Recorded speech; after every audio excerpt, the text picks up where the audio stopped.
ஆளுநர் வித்யாசாகர் ராவ் இன்று தமிழகம் வரும் நிலையில் அதிமுக எம்எல்ஏக்கள் அவரை சந்திக்க இருக்கின்றனர். இதுகுறித்த விவரங்களை வழங்குவதற்காக நமது செய்தியாளர் ஸ்டாலின் இணைந்திருக்கிறார். இதேபோல முதலமைச்சர் ஓ பன்னீர்செல்வம் தரப்பிலிருந்தும் ஆளுநர் வித்யாசாகர் ராவை சந்திக்க திட்டமிட்டிருக்கிறது. இதுகுறித்த விவரங்களை வழங்குவதற்காக நமது செய்தியாளர் ரமேஷ் இணைந்திருக்கிறார். முதலாவதாக செய்தியாளர் ஸ்டாலினிடம் பேசலாம். ஸ்டாலின், தமிழக ஆளுநர் வித்யாசாகர் ராவ் மும்பையிலிருந்து சரியாக எத்தனை மணிக்கு சென்னை வர இருக்கிறார்?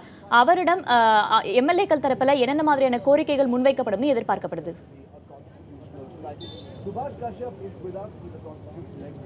வேதவழி, கடந்த 5ஆம் தேதி முதலே தமிழக ஆளுநர் வித்யாசாகர் ராவ் தமிழகத்திற்கு எப்போது வருவார் என்று எதிர்பார்க்கப்பட்டு வந்த நிலையில் இன்று மதியம் 3:30 மணி அளவில் அவர் தமிழகம் வந்தடைகிறார். அதன் பிறகு நேரடியாக அவர் ஆளுநர் மாளிகை செல்கிறார். குறிப்பாக இந்த விவகாரத்தை பொறுத்தவரை பார்த்தோம் என்றால் அதிமுக பொதுச்செயலாளர் சசிகலா, தமிழக முதலமைச்சர் ஓ பன்னீர்செல்வம் இருவர்களிடையே ஏற்பட்ட இந்த மோதல் என்பது இந்த அதிமுகவில் ஏற்பட்ட விரிசல் என்பது மிகவும் ஒரு பரபரப்பாக தான் காணப்படுகிறது. குறிப்பாக அதிமுக பொதுச்செயலாளர் சசிகலாவுக்கு ஆதரவு தெரிவித்து பெரும்பாலான சட்டமன்ற உறுப்பினர்கள் இருந்தாலும் அவர்களை தற்போது வரை பாதுகாப்பாக தங்க வைப்பதற்கான அனைத்து விதமான ஏற்பாடுகளையும் அதிமுக செய்து வருகிறது. குறிப்பாக நாம் நேற்று முதலே நாம் தொடர்ச்சியாக பார்த்து வருகிறோம். நேற்று மாலை 4 மணி அளவில் அவர்கள் 3 பேருந்துகளில் அழைத்து செல்லப்பட்டார்கள். அந்த சட்டமன்ற உறுப்பினர்கள் கூட்டமானது நேற்று நடைபெற்ற பிறகு அவர்கள் அங்கிருந்து அதிமுக தலைமை அலுவலகத்திலிருந்தே அழைத்து செல்லப்பட்டார்கள்.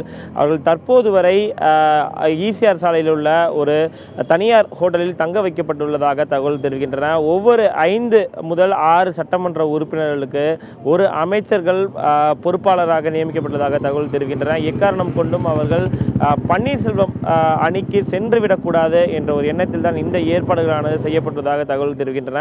இருந்த போதிலும் நேற்று கூட்டத்தில் கலந்து கொண்ட ஸ்ரீவைகுண்டம் சட்டமன்ற அதிமுக பொதுச்செயலாளர் சசிகலா தலைமையில் நடைபெற்ற அந்த கூட்டத்தில் ஸ்ரீவைகுண்டம் சட்டமன்ற உறுப்பினர் சண்முகநாதன் கலந்து கொண்டார். ஆனால் மீண்டும் நேற்று மாலை பார்த்தோம் என்றால் அவர் நேரடியாக பன்னீர்செல்வம் வீட்டிற்கு சென்றுவிட்டு பன்னீர்செல்வத்திற்கு ஆதரவு தெரிவித்தார்.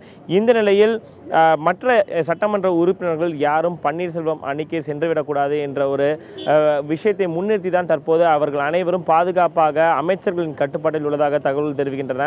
நேற்று சட்டமன்ற உறுப்பினர்கள் கூட்டத்தில் பேசிய அதிமுக பொதுச்செயலாளர் சசிகலா தொடர்ச்சியாக கட்சியை பிளவுபடுத்தும் எந்த விதமான முயற்சிகளிலும் ஈடுபட வேண்டாம், அனைவரும் ஒற்றுமையுடன் செயல்பட வேண்டும் என்று தெரிவித்திருந்தார். ஆனால் நேற்றைய முன்தினம் பார்த்தோம் என்றால் முதலமைச்சர் பன்னீர்செல்வம் பேட்டி அளித்த பிறகு மிகவும் ஒரு நம்பிக்கையுடன் தான் சசிகலா தொடர்ச்சியாக செய்தியாளர்கள் மத்தியில் பேட்டியளித்தார். அதாவது தனக்கு பெரும்பாலான ஆதரவு சட்டமன்ற உறுப்பினர்கள் ஆதரவு உள்ளதாக தெரிவித்திருந்தார். ஆனால் இது போன்ற சட்டமன்ற உறுப்பினர்களை பாதுகாப்பாக வைக்க வேண்டிய காரணம் என்ன, அவர்களை அமைச்சர்களின் கட்டுப்பாட்டில் வைப்பதற்கான காரணம் என்ன என பல்வேறு விதமான கேள்விகள் தொடர்ச்சியாக நம் முன்னிலைகிறது. இந்த நிலையில் தமிழக ஆளுநர் வித்யாசாகர் ராவ் இன்று மதியம் 3:30 மணி அளவில் வருகிறார். நேரடியாக முதலமைச்சர் பன்னீர்செல்வத்தை பொறுத்தவரை பார்த்தோம்னால் அவர் விமான நிலையத்துக்கே சென்று ஆளுநர் வித்யாசாகர் ராவை நேரடியாக சந்தித்து பேசுவதற்கான வாய்ப்பு உள்ளதாக கருதப்படுகிறது. அதிமுக பொதுச்செயலாளர் வி.கே. சசிகலாவை பொறுத்தவரை அவர் ஆளுநர் மாளிகைக்கு வந்த பிறகு சட்டமன்ற உறுப்பினர்களுடன் சேர்ந்து சென்று தனக்கான ஆதரவு இத்தனை சட்டமன்ற உறுப்பினர்கள் ஆதரவு தெரிவித்துள்ளார்கள், தனக்கு ஆட்சி அமைப்பதற்கான உரிமை உள்ளது என்ற தொடர்பாக தன்னுடைய உரிமையை அவர் கோருவார் என்று எதிர்பார்க்கப்படுகிறது.